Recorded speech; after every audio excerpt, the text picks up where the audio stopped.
Hello বন্ধুরা, welcome to my channel. আমি সুশান্ত।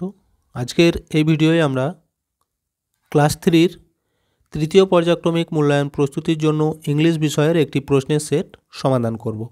আর ভিডিওটি শুরু করার আগে বলি, চ্যানেলে যদি প্রথম এসে থাকো অবশ্যই চ্যানেলটিকে সাবস্ক্রাইব করে নিও এবং বেল আইকনে ক্লিক করে অল অপশানটিকে অন করে নিও। তো তোমরা যারা ট্যালেন্ট সার্চ পরীক্ষার ভিডিও বা বিভিন্ন প্রতিযোগিতামূলক পরীক্ষার ভিডিও দেখতে চাও, সেগুলি আমার এই চ্যানেলে দেওয়া রয়েছে, প্লেলিস্টে গিয়ে পরপর দেখে নিতে পারো। এছাড়াও তোমাদের বাটারফ্লাই, উইংস এবং গণিত বইয়ের সমস্ত ভিডিও দেওয়া রয়েছে, চাইলে সেগুলিও দেখে নিতে পারো। তো দেখো, একের দাগের answer the following questions in complete sentence. নিচের প্রশ্নগুলির উত্তর লিখতে হবে পূর্ণ বাক্যে। এটা দেখো, হু ওয়াজ বানি, অর্থাৎ বানি কে?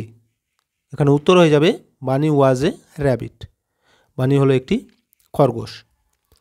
বিয়ে দেখো, হু ওয়াজ বানিজ ফ্রেন্ড, অর্থাৎ বানির বন্ধুকে বা তার নাম কি? তাহলে এখানে উত্তর কী হবে?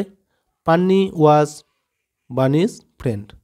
পান্নি হলো বানির বন্ধু। সেটা দেখো, হোয়ার ডিড পানি লিভ, পানি কোথায় বাস করে বা কোথায় থাকে? তাহলে কী হবে? পানি লিভড ইন দ্য পন্ড, পানি পুকুরে থাকে। পরেরটা দেখো, হু স্যাট নিয়ার দ্য ব্যাঙ্ক, এখানে উত্তর হয়ে যাবে বানি স্যাট নিয়ার দ্য ব্যাঙ্ক। এরপর দুয়ের দাগেরগুলি দেখো, write T for true and F for false ants in the given boxes, অর্থাৎ সাইডের এই বক্সগুলিতে যেগুলো সত্য সেগুলোকে ট্রু অর্থাৎ টি লিখতে হবে এবং যেগুলি মিথ্যা সেগুলোকে এফ অর্থাৎ ফলস লিখতে হবে। প্রথমেটা দেখো, wild animals live around us, বন্যপ্রাণীরা আমাদের চারপাশেই বাস করে। এটা সত্য না মিথ্যা? এটা হয়ে যাবে মিথ্যা। কেন বলো তো? বন্যপ্রাণীরা সবসময় জঙ্গলে বাস করে, তাই তো? তাহলে এটা হয়ে যাবে এফ। পরে এটা দেখো, trees can be big or small, গাছেরা বড় এবং ছোট হয়। এটা সত্য না মিথ্যা? এটা কিন্তু তোমরা সকলেই বলতে পারবে। এটা হয়ে যাবে ট্রু, অর্থাৎ টি লিখে দাও। গাছেরা ছোট বড় তো হয়, বিভিন্ন ধরনের গাছ থাকে। পরেরটা দেখো, green forest do not help to bring rain, সবুজ জঙ্গল বৃষ্টি আনতে সাহায্য করে না। এটা হয়ে যাবে ফলস, কারণ আমরা তো জানি যে সবুজ গাছপালা বৃষ্টিকে আমন্ত্রণ জানায়। তাহলে এটা হয়ে যাবে ফলস। পরেরটা দেখো, a farmer does not help us, একজন কৃষক আমাদেরকে সাহায্য করে না। এটাও হয়ে যাবে ফলস। কেন বলো তো? কৃষকরা চাষ করে আমাদের সাহায্য করে, তবেই আমরা কিন্তু খেতে পাই। আচ্ছা, পরেরটা দেখো, a farmer provide us with food, একটা কৃষক আমাদেরকে খাদ্যের যোগান দেয়। তাহলে এটা কিন্তু হয়ে যাবে ট্রু। তিনের দাগেরগুলি দেখো, match the following, column A আর কলাম বি। এ কলামের সাথে বি কলামকে ম্যাচিং করতে হবে। দেখো, এ কলামে দেওয়া রয়েছে কি? হুইলস। আচ্ছা, এখানে বি কলামের সাথে কোনটা মিলাবো আমরা? হুইলস থেকে হয়ে যাবে দেখো রান মেশিনস, বিভিন্ন মেশিনকে চালাতে সাহায্য করে চাকা। আচ্ছা, বিয়েটা আছে কি? ফিজিক্যাল লেবার, এখান থেকে আমরা কোনটা লিখব? Become less. আচ্ছা, সেটা দেখো, one of the first wheel, অর্থাৎ প্রথম চাকা কোনটা ছিল? Was the potter wheels. তাহলে এটা হয়ে যাবে ম্যাচিং। আচ্ছা, ডিএটা দেখো, নো বডি, কেউ জানে না কি? নোজ দ্য অ্যান্সার, এর উত্তর। তাহলে এখানে হয়ে যাবে এটা। আচ্ছা, লাস্টে দেখো আছে কি? উই, এখান থেকে কী হবে? We moves easily. আচ্ছা, এরপর চারের দাগেরগুলি দেখো, rearrange the jumble letters to make meaningful ওয়ার্ডস, নিচে এলোমেলো এই যে লেটার্সগুলি রয়েছে এগুলিকে সাজিয়ে একটা অর্থপূর্ণ শব্দ তৈরি করতে হবে। দেখো, প্রথমেরটা আমরা যদি সাজাই, এটা কি হয়ে যাবে? ক্রিয়েচার্স, প্রাণী। আচ্ছা, তারপর এটা দেখো, বিয়েটা যদি আমরা সাজাই হয়ে যাবে আন্ডারস্টুড। সিয়েরটা যদি সাজাই হয়ে যাবে স্কুইরেল।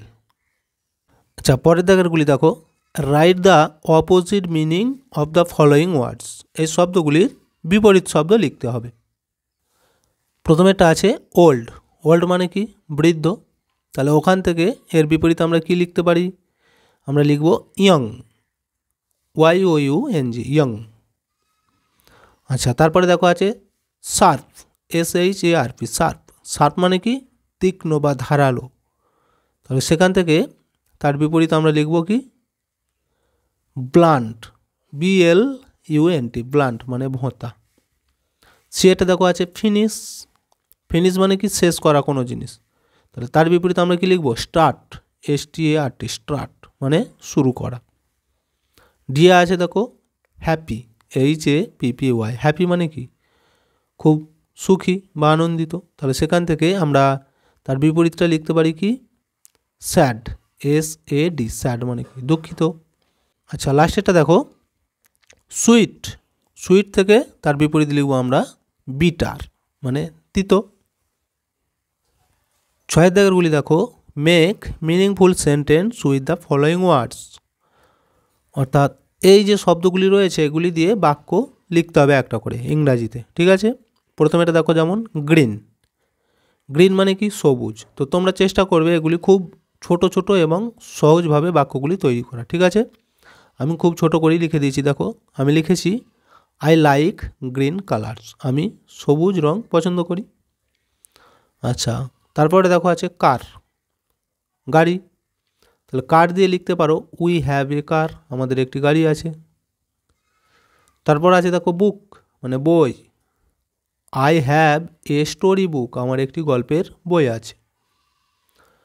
তারপর আছে বার্ড মানে পাখি, কি লিখবে বার্ডস হ্যাভ টু উইংস, পাখিদের দুটি ডানা আছে। আচ্ছা, লাস্টে এটা দেখো সাইকেল, তাহলে সাইকেল দিয়ে কি লিখতে পারো a bicycle has two wheels, একটি সাইকেলের দুটি চাকা আছে। আচ্ছা, এরপরে দেখো complete the sentence with am is are, অর্থাৎ এম ইজ আর দিয়ে বাক্যগুলিকে সম্পূর্ণ করতে হবে। প্রথমেরটাই দেখো Ram dash a good boy, তাহলে এখানে আমরা কি লিখতে পারি ইজ লিখতে পারি, Ram is a good boy, Ram হয় একজন ভালো ছেলে। আচ্ছা, তারপর এটা দেখো ম্যাঙ্গো ড্যাশ সুইট, তাহলে ম্যাঙ্গো এখানে আমরা কি লিখতে পারি ম্যাঙ্গো ইজ লিখতে পারি, ম্যাঙ্গো ইজ সুইট, আম হয় মিষ্টি। তারপর এটা দেখো হি ড্যাশ মাই ব্রাদার, তাহলে এখানে কি লিখব হি ইজ মাই ব্রাদার, সে হয় আমার ভাই। তারপরে দেখো আই ড্যাশ এ স্টুডেন্ট, তাহলে এখানে কি লিখবে আই অ্যাম এ স্টুডেন্ট, আয়ের পর সবসময় অ্যাম, আমি হই একজন ছাত্র। আচ্ছা, লাস্ট এটা দেখো ইউ ড্যাশ টল, এখানে কি লিখবে ইউ আর টল, তুমি হও লম্বা। তো ভিডিওটা এখানেই শেষ করছি, ভিডিওটি যদি ভালো লাগে অবশ্যই একটা লাইক দিয়ে দিও এবং শেয়ার করে বন্ধুদেরকেও দেখার সুযোগ করে দিও।